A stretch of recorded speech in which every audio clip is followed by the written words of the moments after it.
Duty నుంచి ఇంటికి వెళ్తా అంటే ఇదిగో ఇట్లా కనిపించింది. ఇవి ఇట్లా ఎందుకు పెడతారో మీకు తెలుసా? మన పెద్దలు ఏం చెప్తారు, ఫర్ సపోజ్ ఇంట్లో ఒక వ్యక్తికి బాగాలేదు, ఫీవర్ లాంటివి వచ్చినప్పుడు హాస్పిటల్స్ కి తిప్పుతాం. ఏదో కారణం వల్ల హెల్త్ ఇష్యూ తొందరగా సెట్ అవ్వదు. తగినం పట్టాడు అంటారు తెలుసా మీకు? స్థానికంగా ఉండే ఒక పెద్ద మనిషి నీ మీద ఎవరో కూర్చున్నారు, ఎవరికైనా చూపెట్టాలంటారు. ఇక మనోళ్ళు గాబార పడిపోయి దగ్గరలో ఉండే పలానా ఆయన చూస్తాడు కదా, చలో పోదాం పని తీసుకొని పోతాడు. ఆ పెద్ద ఆయన ఒక ముగ్గు పోసి ఒక నల్ల కోడి పెట్టి ఇవన్నీ పెట్టి ఇగో పలానా ఆయన నీ మీద కూర్చున్నాడు అని చెప్తాడు. ఇప్పుడు నేను ఎల్లగొడతా అని చెప్తాడు. చెప్పి వీపు మీద గట్టిగా 2 దెబ్బలు కొడతాడు. ఆ వ్యక్తి భయానికి స్పృహ తప్పి పడిపోతాడు. అప్పుడు మనం ఏమనుకుంటాం, మన మీద ఉన్నది వెళ్ళిపోయిందని అనుకుంటాం. కానీ నిజానికి మన భయాన్ని, మన అమాయకత్వాన్ని వాడు సొమ్ము చేసుకుంటాడు. ఇలాంటివి నమ్మి మంత్రాలు చేస్తున్నాడని భార్యాభర్తలను ఇద్దరిని కాల్చిన సందర్భం కూడా ఉన్నది.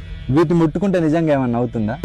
ఇది కొబ్బరికాయ, ఇందులో హెల్దీ ఫ్యాట్స్ ఉంటాయి, ఫైబర్ ఉంటుంది, డైజెషన్ కూడా మంచిది,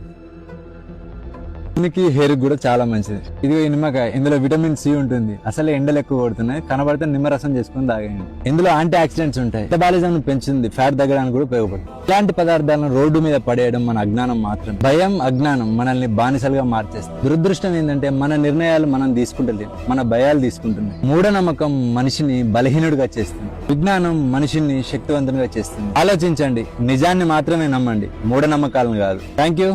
జై హింద్.